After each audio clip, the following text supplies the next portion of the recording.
picked up my new Safari missile today from Spider. So I'm going to put some grip on, put a leash on, and get it ready so that I can surf tomorrow because the west has just come through. So here's the board. Just get it out of this hurricane board cover here. It's got a, here we go. Woo.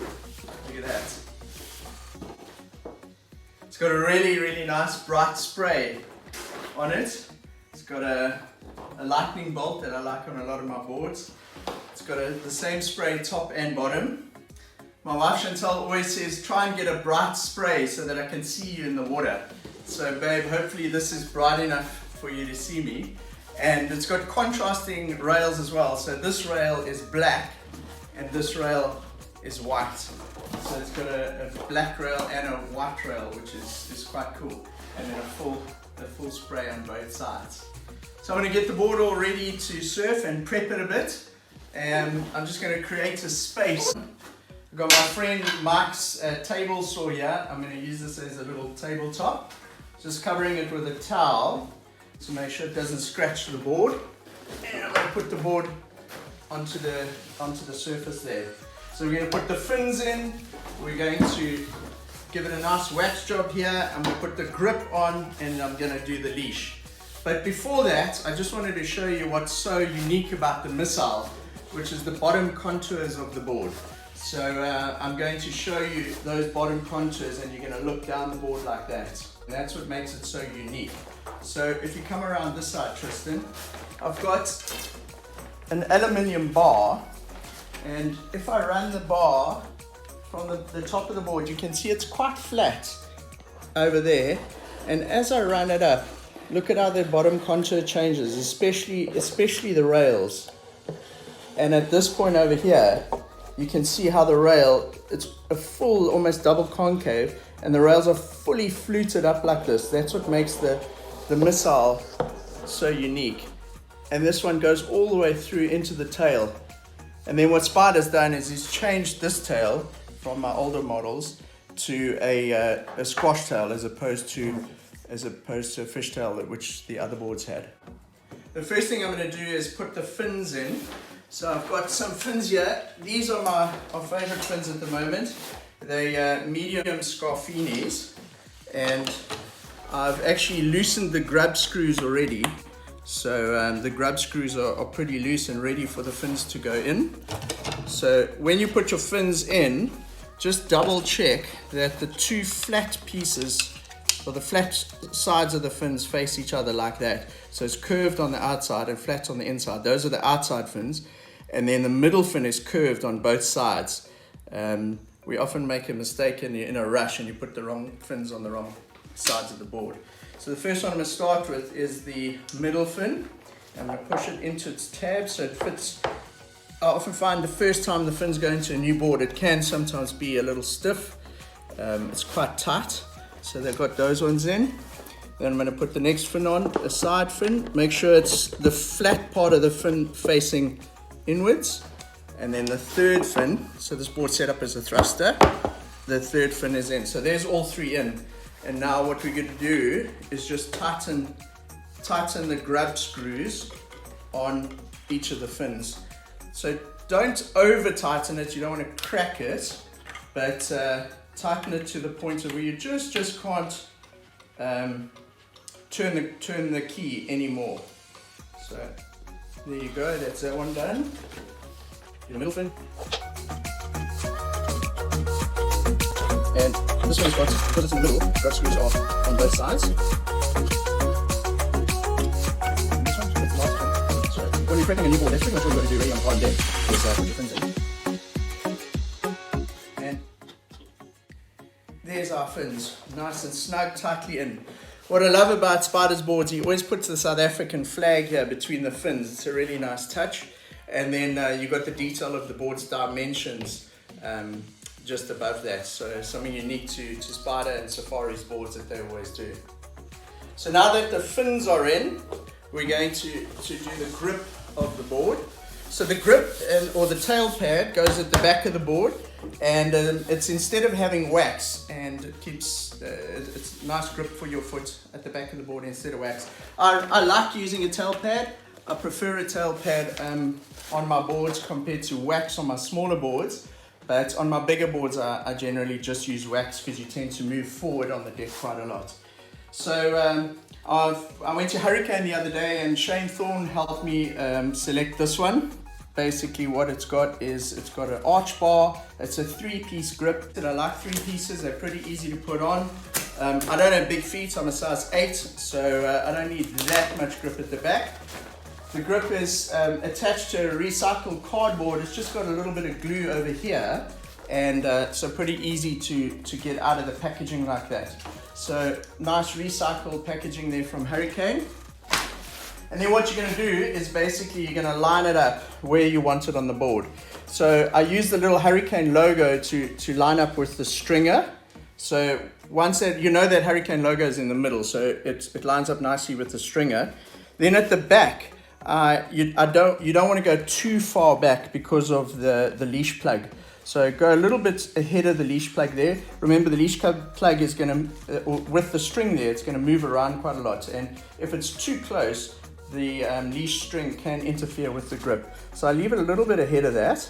And then what I do is I picture my foot being on the grip like that. And my foot should be over my back and the other 2 fins. And if I lift up the board like that, it's pretty much in the correct place. So just ahead or on that back fin, but obviously not ahead of the 2 side fins. So that looks kind of perfect.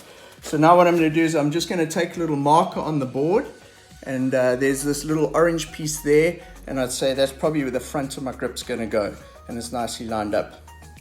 Now what I'm going to do is we put on the center piece first, and then the side pieces. So it's slightly together. So just take those pieces off. That's my side pieces. Okay, and then we've got tape or a backing of the tape that we take off. So there's very, very strong 3M glue on the back here. You just peel that glue off like that. Okay, now you don't want to mess this up. You only have one go. You don't want to get any form of dirt or anything on there. I've got an extra towel here that's clean. I'll just make sure one last time that the surface is nice and clean where we're going to put it. You don't want any kind of oil or grit or dirt on there. So I know it's nice and clean. I'm going to line it up with the little Hurricane logo, as well as that orange marker on the board that I saw. And you just place it on like that. And that's it. And just give it a few hard pushes on it like that to make sure that it's grippy. What I do after this sometimes is I actually put the board on my bed or on the couch, and I go and I stand on the grip to make sure that it's on. This glue is very, very, very sticky, and it usually grips almost straight away. So there you see the arch bar part of the grip is nicely in the middle of the board. Now we're going to put the 2 side pieces on. Don't get them mixed up. So I like to have a little bit of a gap between the 2. It depends how wide your board is. You can put them right next to each other like that, or open it up as a slight gap. And then I line the back of it up at the back like that. So what I'm going to do now is take the backing off the first, this is the left hand side, and very carefully line it up with the front and the back. So there you go. Same thing. Give it some nice pressure just to get the glue to grip on. This 3M glue is very, very sticky, so it sticks almost straight away, provided that the board is nice and clean. If there's any grit or oil or anything on the board, it's not going to grip properly. So there's the one side. And now we're going to put the other side on. So this is the right hand side, which we'll do.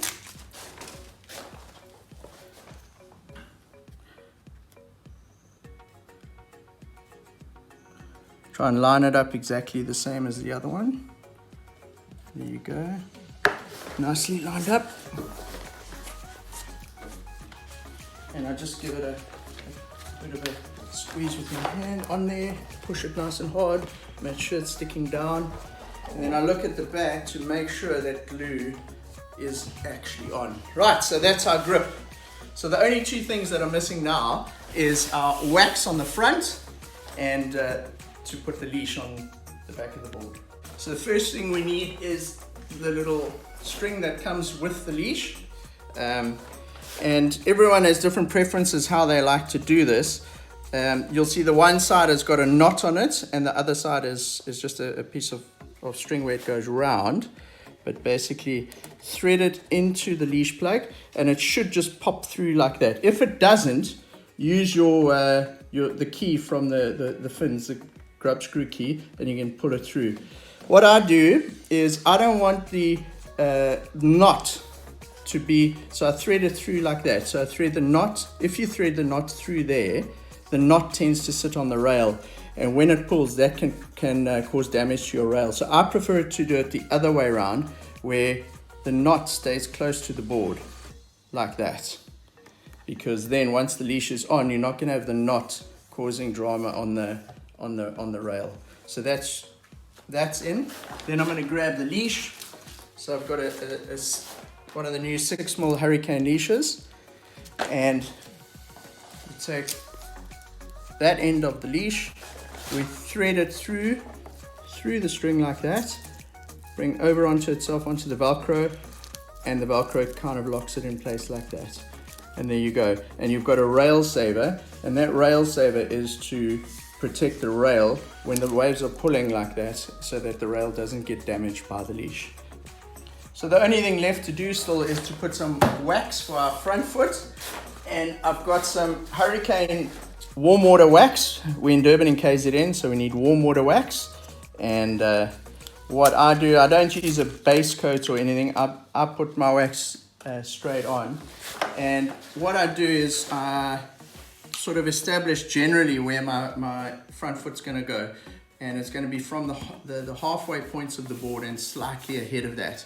So we establish that that's kind of where my foot is going to go. So I'd say from the spider logo to kind of where the missile logo is, that's the part that we want to cover in wax. And I find that the quickest way or easiest way to put wax on is to start with some lines going down this way and then some lines going across that way, and we do that a couple of times and then rub the whole thing in. So I'm going to wax it, and what I do is I wax right up to the tail pad, because often when you're doing maneuvers or sometimes in a tube or something, you tend to sometimes move your foot forward, and you don't want to be in a situation where there's no wax and you slip off and you lose the wave. So let's get going with the waxing.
There you go.